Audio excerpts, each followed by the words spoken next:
Familiar Wilson's Media. Relationships are the story. You know what?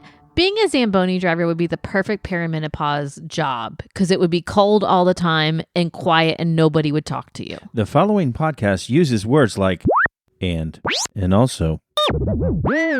If you're not into any of that shit, then now's your chance. 3, 2, 1. Run. Super familiar with Wilsons. Yeah.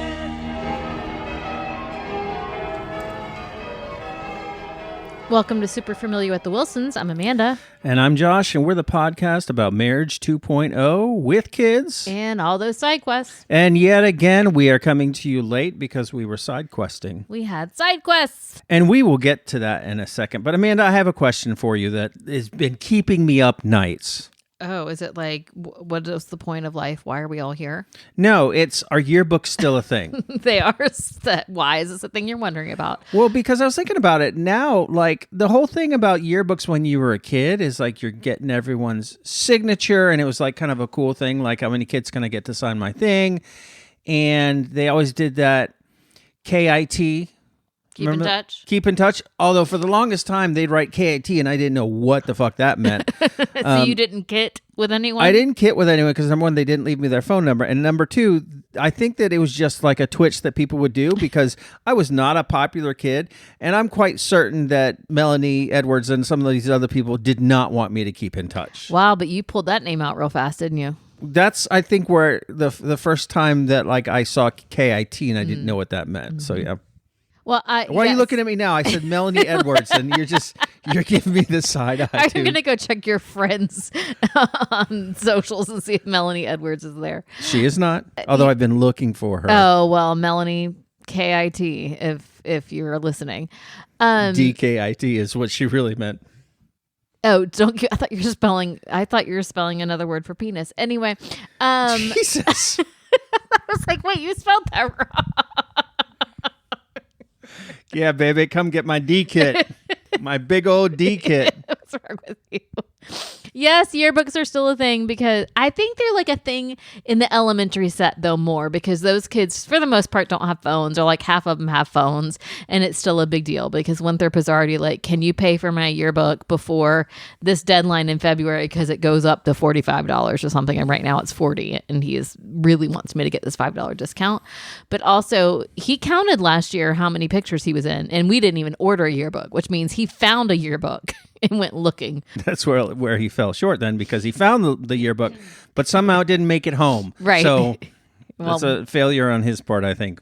But that was my original point. Now that kids have social media and all that, what's the point of yearbooks? There's no novelty to having interaction with people because you're freaking interacting all the time. I don't know. Maybe it's nostalgic in a way that they're going to, go to college and then come back and look at their yearbooks. Although, when's the last time you looked at one of your yearbooks? Oh, no, I avoid my yearbooks because I looked like a freak. Like oh my God. So there's this one picture that I took in middle school. I had just gotten glasses and I guess I don't know how clueless I was, but I decided to take the picture with my glasses on and they looked stupid, right? But then also my hair was doing this strange thing where I had a lot of product on it. It just looked like one big piece of hair, like going all the way around.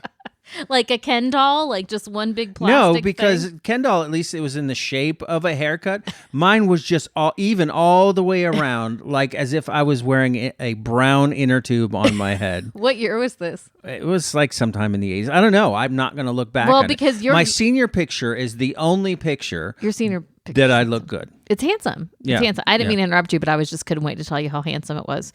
It's also, for whatever reason, hanging up in our garage. Is it still? Your senior picture was hanging up in our garage for a while. Did it have dart holes in it? I'd never seen it. What, I don't know. I don't know why it was there. I don't think it's still there.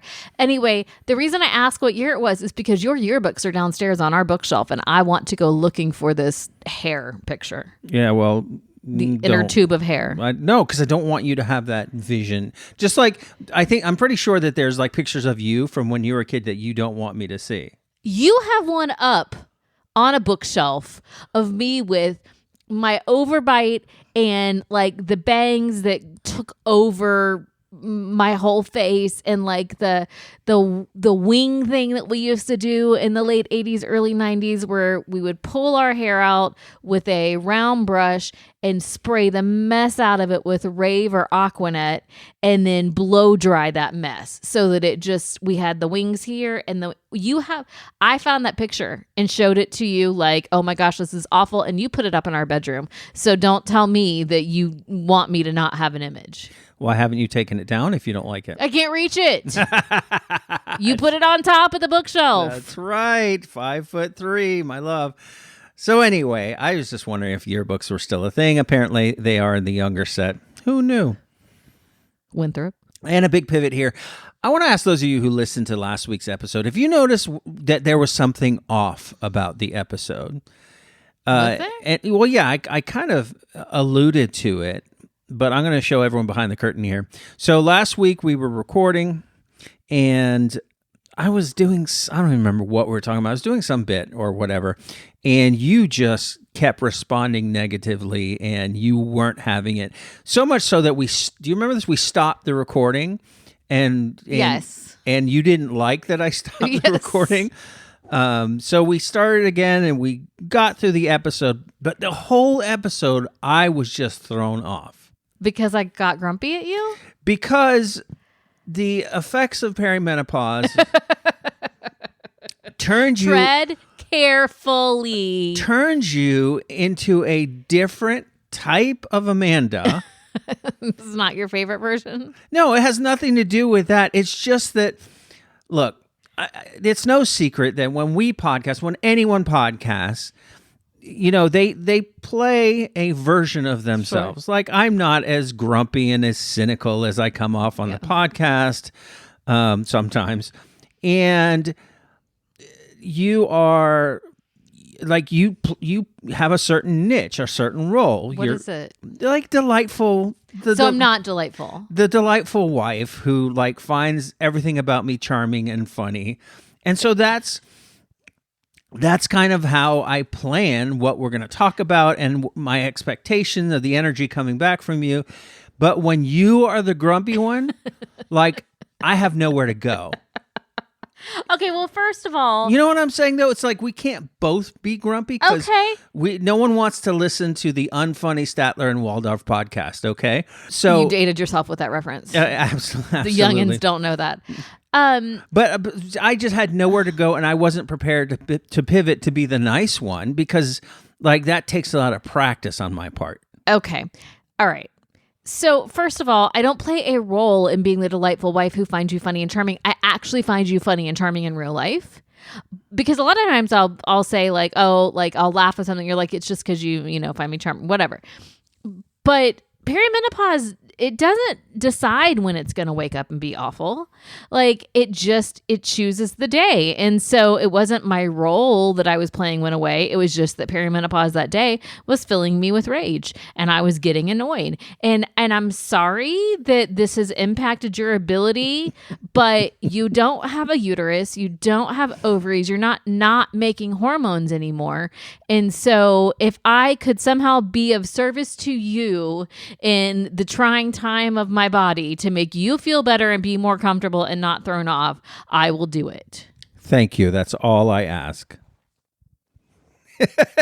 Why have you leaned back away from the microphone, shaking your head, and like, what's that all about? Because I'm hoping for all of the letters that people are going to write in. Yes, the letters, by the way.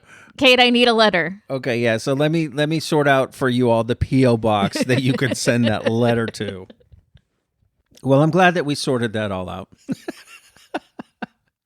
So the reason why... Oh, were you about to say something? I was going to say you're rotten. Go ahead. Yeah, okay. So the reason why we haven't podcasted and released like on the regular day that we do it on Monday is because we have been going down the rabbit hole of side quests. It's one of the things that I have... I won't say New Year's resolution because I don't believe it, New Year's resolution, but...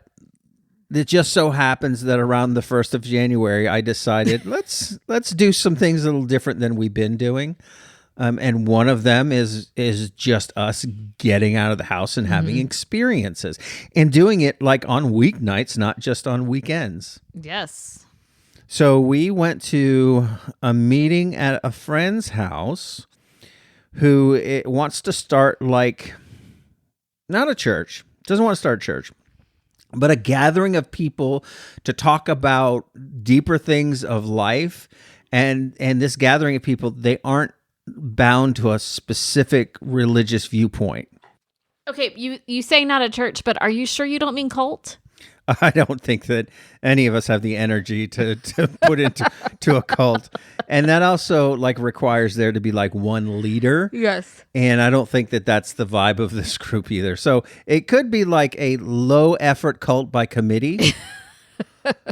But no, it's just a bunch of people. Well, not a bunch. It wasn't. It was like 10 people around the table who are just looking for deeper connection. And that's what it is. And for a lot of us around the table, that deeper connection came from our religious upbringing, but we're not necessarily interested in all of the baggage that may come with organized religion and attempts for humanity to make institutions.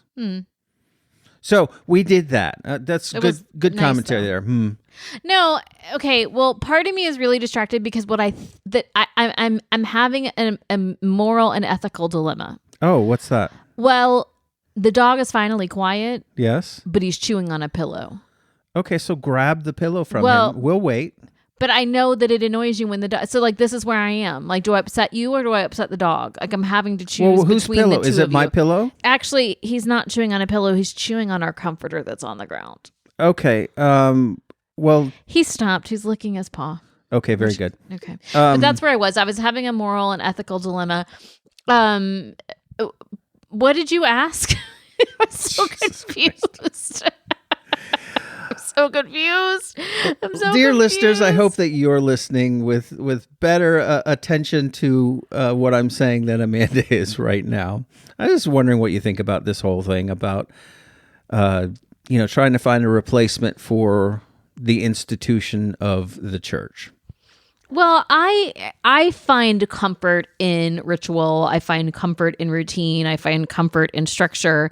And so, having grown up in the church and then no longer having that's been difficult for me. But I also cannot get behind the Western Christianity at this moment, particularly evangelical American. I cannot do it.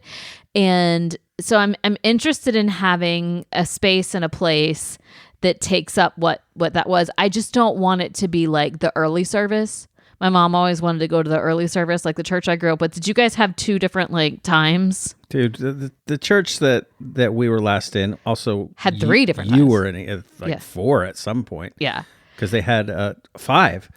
Because they had an afternoon thing, they had 3 morning things, and they had a midweek thing. Oh, no. I'm not talking about that. I'm talking about the morning one. I'm talking about, so in my church growing up, it was either 8:30 or like 10:45, and that one went to noon. Okay. And the 8:30 one went until 10. Okay. But then there was also evening on Sundays and Wednesdays. Like, those aren't the times I'm talking about. I'm talking about you were expected.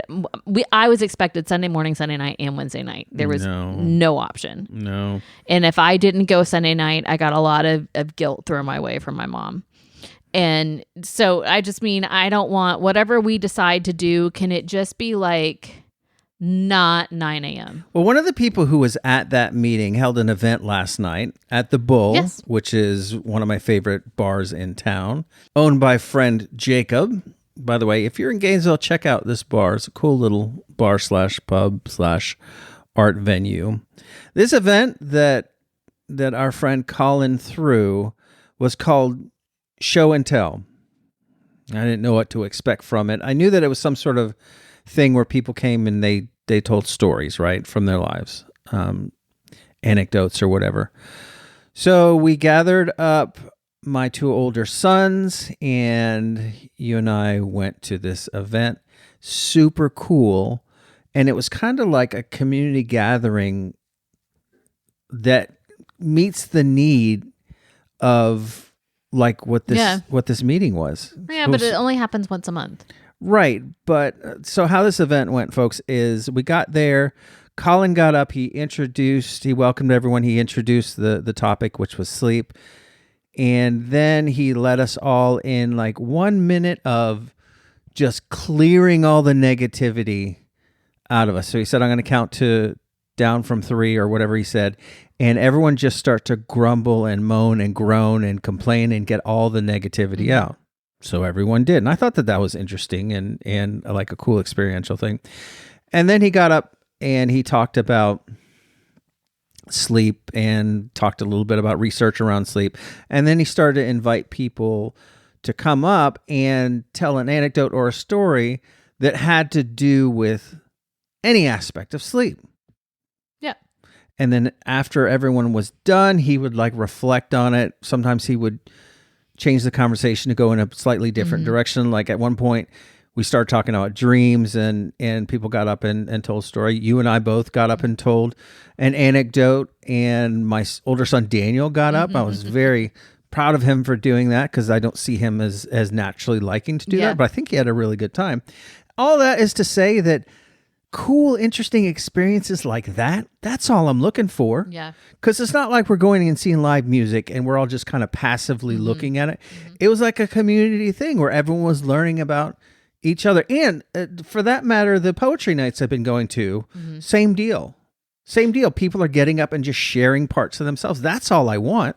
And they feel really supportive. Like, I mean, I would worry about like, what are people going to think or whatever, but it feels like very supportive environment. Yes, not the judgy thing that you get at church. At sometimes. church, right. God. That's a really good point. So I would much prefer to have my things that I go to ponder the deep aspects of the universe and also make deep connections with people. Have Guinness available? And have Guinness available? Absolutely. I'd prefer it to be a pub, to be honest. It's interesting. I'd wonder if any of our British friends view the pub like that kind of gathering place, like a church almost.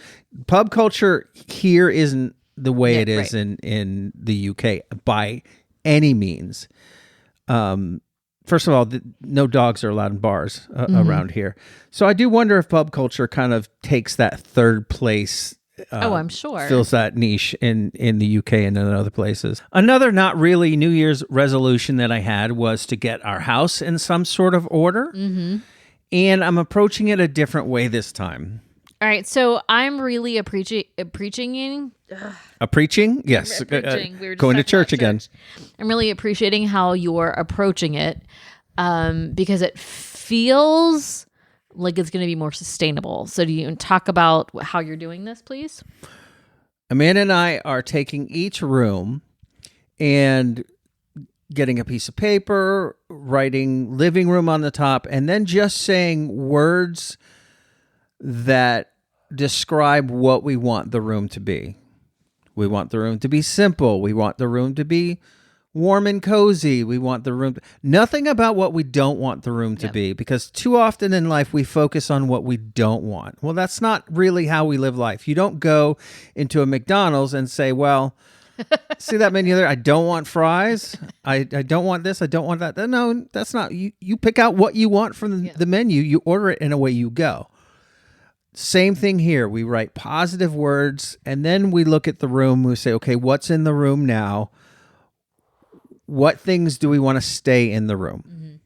So, for example, in the loft, we have shelves in there. We didn't say where we wanted the shelves to go. We just said we don't want the shelves in there. And that's as far as we got for that room. We have greatly changed one of the rooms and we're going to move on to the next room after that. But it's just a new way of approaching life. And I'm going to try to approach my entire life that way.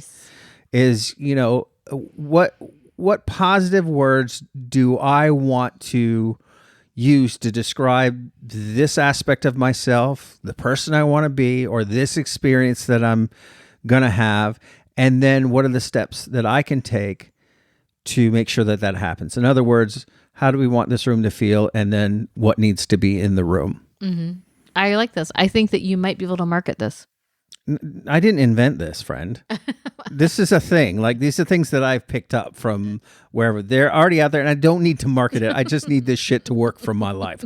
That's all I want. Okay. So, Anyone need a shelf that used to be in a loft because we don't know where to put it? Another not really New Year's resolution is waking up in the morning and doing some sort of stretch/exercise. Did you do it this morning? I didn't do it this morning. I did not do it this morning. And did you notice a difference? I did not, but I also caffeined up going to work. I've done it every other morning except for, no, that's not true. I missed another morning, but I've only missed those two. I don't plan to miss any more. Although it was interesting. I was reading that research says that after day 7 of doing a new habit, the dopamine hit that you get from simply doing the thing that you said that you would do goes away. Mm-hmm. And then you have to just subsist on willpower until you start to really feel positive effects from it. But anyway, I'm committed to doing it. And it's not like it's difficult exercise. It's more like stretches and twisting and doing high steps and just really easy things. But if I do it consistently, then I'm definitely going to like see some sort of results from it. So that is my other kind of New Year's resolution that I've stuck with. I'm trying to pick really easy things. Yeah. No, you're doing good. I went to the doctor today because my doctor retired and I had been with her for like 20 years and apparently she felt like she could retire and that's fine. She didn't ask me, but it's okay. Do you have any emotional feelings about that? I do. Do you really? I do because, and this was a person who I was with. I mean, I had miscarriages before Muffy. I was with her during my miscarriages. I taught her kids. That's how she became my doctor. So like I knew her adult children from the time that they were 5. Like, I mean, I knew her well. So, and then she retired and I didn't know she retired until I went to schedule an appointment and they were like, oh, she doesn't work here anymore. She retired. Oh God, that must have you must have felt that she broke up with you. I mean, I was What upset. if she quit because of you?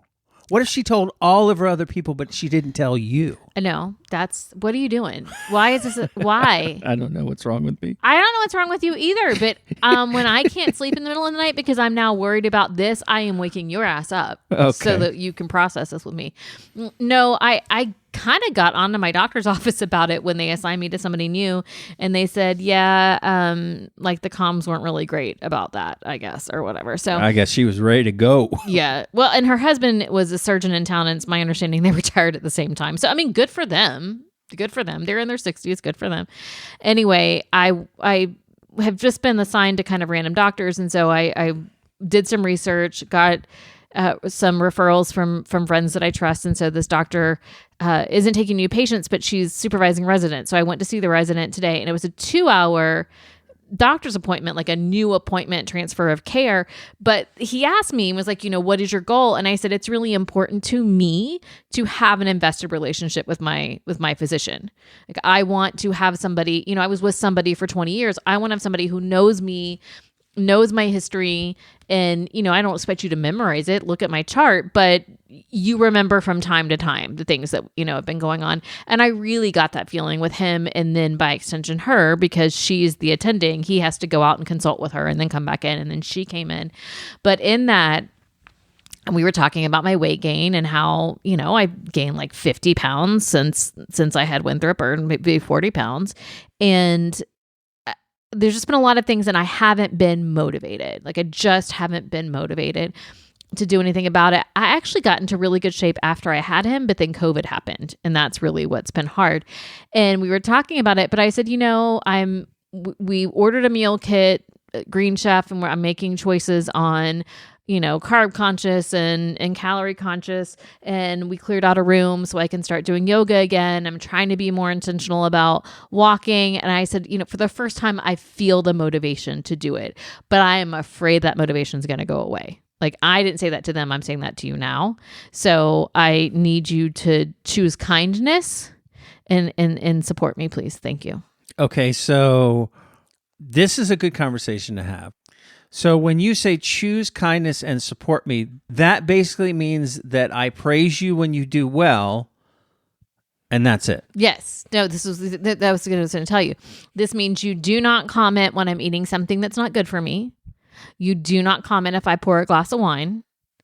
But you do encourage me by saying, hey, let's go take a walk together. Or I noticed that you did this and that's really great. This is what you do. Okay. So I can say like, I noticed that before you were drinking that wine, you weren't drinking that wine. No. Okay. Unless you're happy that I was drinking the wine. Because I didn't point out the 4 Guinnesses you drank last night. So we're not going to point out if I pour a glass of wine. But you can say, let's go take a walk. Or, hey, if you want to go do yoga, let me hang out and play this game of Uno with Winthrop. And I I'll can do target that. him. I'll do that. That's Winthrop or accuses us of targeting him in Uno. even better than that is that we can have him do the yoga with us. No, I've tried this. This does not work. I also try. The dog doesn't like me to do yoga either because he tries to lay under me while I'm doing things. Yeah, but that's a thing though. It's like you've heard of like puppy yoga. No, mountain goat yoga where they Yes. climb on and you. puppy yoga is a thing. Puppy Muffy yoga. goes to puppy yoga. Yeah, but do the puppies climb on her while she's yogaing? They wander around and go, "Yay, Muffy!" I don't know what they do. Okay, very But this Joker, no, I don't. I don't want any. You can come do the yoga. I don't want any of the smaller people in this house to come do the yoga with me. Speaking of smaller people, we were in the car yesterday and driving to school, and Winthrop, I just hear him going, That's not good. Now, you know how repetitive noises just do my head in. I mean, I absolutely Misophonia. can't do it. So I let him do it for a little bit because I was like, oh, he's going to stop this, but it just keeps going. So I'm like, buddy, are you okay? Because I need you to stop. He's like, oh, Dad, I was trying to make a beat. By groaning like a 75-year-old man? Dude, man, he's sampling before he can sample. But I was like, this guy, we cannot do this. We can't. He does this thing now where he gets in the car and I take him to school in the morning because I take him every morning. And instantly, as soon as the garage door closes and we pull out of the driveway, he says, Dad, I'm bored. Yeah. It is literally like a 10-block drive to his school. Mm-hmm. And he cannot stand to not be doing something in that, what amounts to about 10 minutes. Yeah. No, I know. I'm bored. I'm bored is the bane of my existence right know. now. I'm bored. How What can should that I be do? possible? What should I do? What am I supposed to be doing? Just think. Watch the world go by. I can't. That's not fun. That's boring. But the thing is he's such a strong-willed kid. Where does this what should I do come from? Really what he's saying is entertain me, monkey. Yes. Yeah. Yes, he is. I cannot. So we're like another not so New Year's resolution is like I want to be a better dad to this kid, but like I don't know what to do with that. I'm bored because growing up I said I'm bored to my dad and he would say, "Okay, go clean this or go wash the car." I'd be like, "Oh, no, I'm fine now." Yeah. Look at nature, I'll go draw something. So what do I do? I guess we make him wash the car. That wouldn't turn out well for our car. Make him fold some laundry. That would be good. We got tons of laundry that needs to be done. He can reach the washer and dryer. That's so brilliant. Okay, the next time he says I'm bored, we need to have him fold laundry. Yep. Oh my God, that's so freaking brilliant. Yeah, you solved it. There you go. Your parenting questions answered here by Amanda Wilson. Get your laundry done and get your children to refuse to be bored ever again. Well, actually, your laundry probably won't be done because they will refuse to do it. No one likes to be told what to do. And now is the time in the program where we tell you what to do. Amanda, what should we do? I mean, I am advocating that we all go get into the heated rivalry universe. I was not in it. Explain what it is. Okay, Heated Rivalry is this romance series about 2 male hockey players who are arch rivals, but then fall in love, right? But it's got a lot of sex. And it was a small-time Canadian, I love Canadian television, a small-time Canadian show that HBO picked up right before it dropped, and it's become just this, like, phenomenon. And it's low budget, it's unknown actors, and it's a beautiful, yes, there's hot gay sex, but it's just a beautiful love story. Muffy had watched it and was all into it, but then one of my best friends, who's a year or two younger than me. She really got into it, and now she's like, she's pulled me into it, and it is my whole entire algorithm, that and foster puppies. But it is a lovely escape. And we all have to find these pockets when the world is on fire, and of things that bring us comfort and joy. And for me, it just happens to be gay hockey players. But also friend Jeff and I, now when I finished the episode, Jeff called me, and he and I debriefed the penultimate episode. So if you're interested and you haven't yet, I recommend Heated Rivalry on HBO Max. Thank you, Amanda.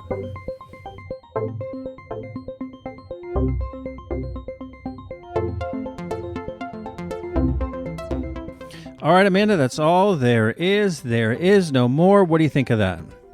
I think that I wasn't grumpy this time. Was I mad at you? Was I grumpy? Was I mean? You were. We had to stop at one point, and you yelled at me for a little bit, and then we kept going. I said, no, now you're fabricating things.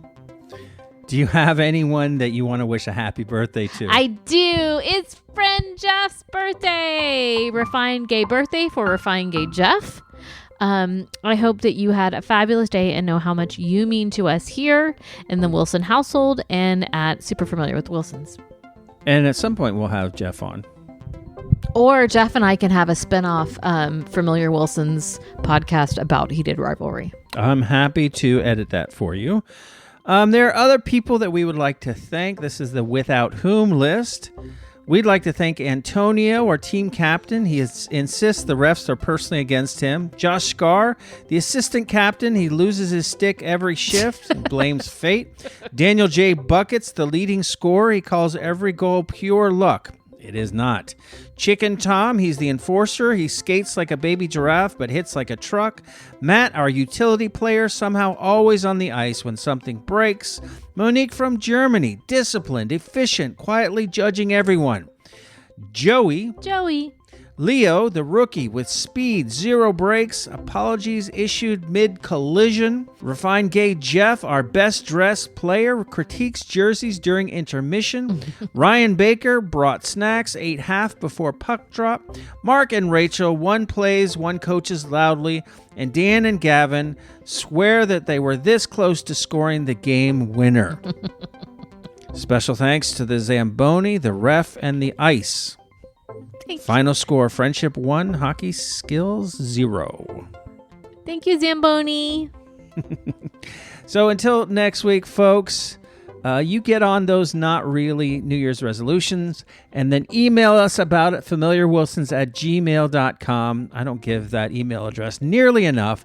familiarwilsons@gmail.com. Go be kind. Bye. Bye.